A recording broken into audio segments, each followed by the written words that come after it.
Most of us carry stories with us that we've learned from our favorite cartoons. But if you look deeper at the films and TV shows you've seen over and over, you might find stories, subplots, alternative plots, and images you've never noticed before. In this video, we'll point out many fan theories that may just change your opinion of your favorite childhood heroes. Don't let missing out on a new video ruin anything for you. Click subscribe to keep having your mind blown by incredible facts. Arthur is a PBS Kids show with over 10 million global viewers. The show is based on the children's book series by the same name, which are written and directed by Mark Brown. There are several fan theories and suspected hidden messages in this seemingly positive show. Many postulate that Arthur is a human child who passed away in a tragic zoo accident and now lies in a coma, and that he now dreams that he and everyone he knows are now animals. Hal was his dog in his human life, who he lost shortly before he passed away. Fans have also noticed hidden Illuminati imagery in the background of several scenes, prompting many to ask if there is a deeper conspiracy behind the show and its message. A particularly interesting theory points out that non-sentient animals exist in Arthur's world alongside the anthropomorphic creatures. This leads to the idea that perhaps Arthur and the other citizens of Elwood City represent a new stage of evolution for many species. This children's show aimed at 4 to 8-year-olds certainly has just as many fan theories as any popular Disney film or cartoon aimed at older audiences.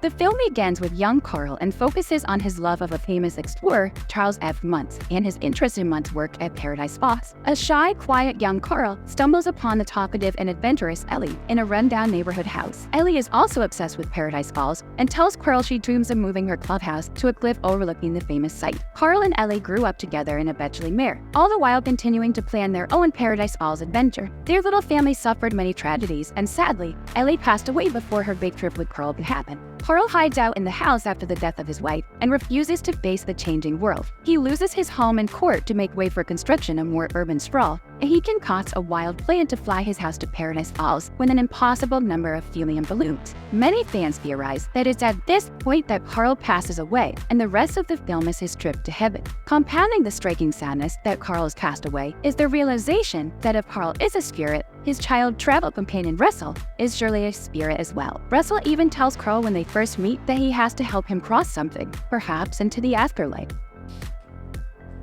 Inspector Gadget.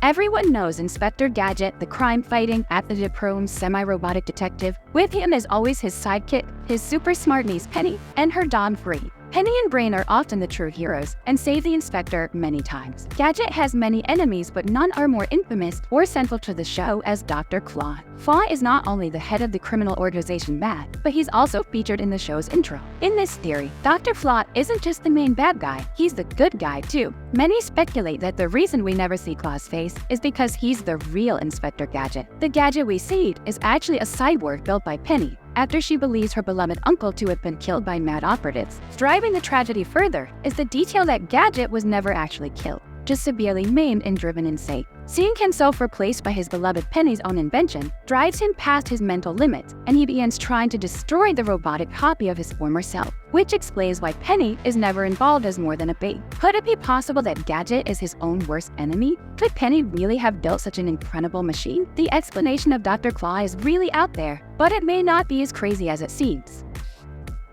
The Little Mermaid, Tarzan, Tangled, and Frozen. One fan theory ties in The Little Mermaid, Tarzan, Tangled, and Frozen into one long, complicated history. In The Little Mermaid, Ariel has a collection of trinkets stored in a shipwreck that she spends her free time in. Many fans have surmised that this was the wreck that King Adnar and his pregnant wife, the Queen of Arendelle, had set sail on to a faraway kingdom to attend the wedding of Tangled, Rapunzel, and Eugene. The king and queen survived the shipwreck and found themselves stranded on an island, where they gave birth to their son Tarzan. Back at home, their two daughters Anna and Elsa of Frozen fame were left heartbroken orphans. Tarzan was also orphaned when a leopard killed the king and queen, leaving him to be adopted by a family of gorillas. There are theories that attach to and intertwine with this complex overlap of stories that go so far as to claim that Ariel is Hercules' cousin, and Captain Hook may have killed King Triton's wife. Disney may not have intentionally connected so many of their famous films, but fans have had no problem with finding coincidences on their own. Hey Arnold. Hey Arnold is a 90s favorite, with colorful characters, relatable struggles, and outlandish hijinks. The show focuses on Arnold and his two best friends, Benjamin and Gerald. There's a consciously minor character named Helga, who bullies Arnold mercilessly to hide the fact that she's deeply in love with him. Many fans wonder if the show is actually about Helga, and if Arnold is only in the show because of her love for him. The theory is pretty strong, considering Helga is the only character who is deeply developed, faces deep personal issues, delivers long and serious monologues, and even the name of the show is a direct quote from the Heartstruck Girl. Helga is the only character whose personal life is delved into in real detail. Her mother is emotionally distant, and it's implied that she has an alcohol problem. Her father ignores her, and both parents unrealistically expect her to live up to her sister. Helga seems to have become so attached to Arnold because he was kind to her in kindergarten. The evidence is there to support that Helga is indeed the real focus of the show, whether it was intentional or not. The Magic School Bus and Captain Planet. These two may not be as unrelated as it seems, as one theory believes. One theory believes that the children from the Magic School Bus grew up to be the teenagers in Captain Planet. This theory seems to have some weight, as all 5 characters are the exact same race and gender, while also sharing all of the same features such as hair color. If they are the same people, how did they get from one universe to the next? Fans guessed that the children were kidnapped by Gaia of the Captain Planet universe and transported to her island, where she masqueraded as their teacher, Miss Frizzled, and used the guise of a school bus, wherein she installed in them a love of science and the natural world by taking them on incredible adventures. Not all of the classmates from Magic School Bus were chosen by Gaia. Phoebe, for example, was too hung up in the past, always talking about her old school. Hoggish Greeley and Dr. Blight were once Ralphie and Jeanette, but were driven mad by the cognitive dissonance of constant memories of another life. These shows are linked, either by this complex theory or by a truly incredible coincidence. Aladdin. When we first meet Genie, he claims to have been trapped in a lamp for 10,000 years. During the makeover scene in which Genie transformed Aladdin into Prince Ali, he calls Aladdin's fez much too 3rd century. If Genie had been trapped for 10,000 years, he couldn't have known what 3rd century fashion looked like, unless the film takes place in the year 10,300 at the earliest. Genie also impersonates many 20th century personalities, pushing the date back even further, meaning that Aladdin really takes place after the year 11,970. If Aladdin really is set in a post-apocalyptic world, that would mean magic carpet is actually a long-lost piece of hover technology left behind in a fallout shelter, and Iago could be a mutant formed by exposure to radiation for generations. Even the name of the city-state, Agrabah, seems to be a combination of the words Afghanistan, Egypt, and Arabia, as the true name and location of any civilization would mean little in this desert wasteland. This theory may have some holes, but it provides a fascinating twist on a beloved classic. Ed, Edd, and Eddy.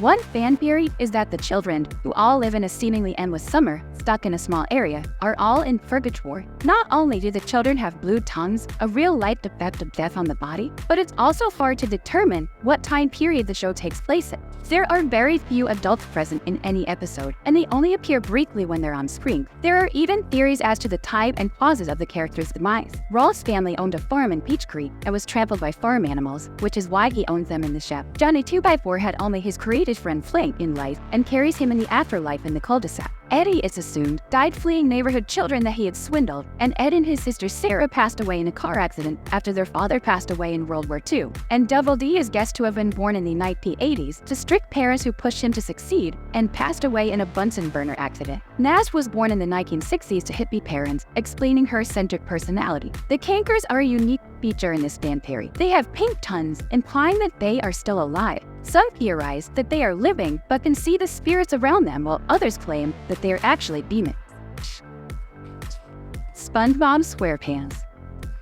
You'd be hard-pressed to meet someone who doesn't know who lives in a pineapple under the sea. But how many realize that each of the main characters represent one of the 7 deadly sins? The theory may sound far-fetched, but the facts are there to back it up. The lovable but loafing Patrick represents sloth. Patrick is always found lying underneath his rock, and even won an award for doing nothing. Squidward is an extremely hateful and angry character, making it easy to see why he represents Brad. SpongeBob's employer, Mr. Krabs, cares for little else aside from money and personal gain. It's easy to see how he could represent the sin of greed. Envy is a main feature of Plankton's personality. He envies the success of the Krusty Krab, while his own establishment, the Chum Bucket, is failing. There's an ongoing joke on the show that SpongeBob can't forget to feed Gary and is often on his way to feed the snail when leaving the scene. Gary even ran away from home once because SpongeBob forgot to feed him. Like any Texan, Sandy is as proud can be. She is not only proud of herself and where she's from, but she's also proud that she's a mammal and a land creature. Finally, we're left with lust. The theory argues that SpongeBob himself represents this sin as he demonstrates excessive love for others. Perhaps this theory is nothing more than math, a theory, or maybe there is more to the denizens of Bikini Bottom than meets the eye.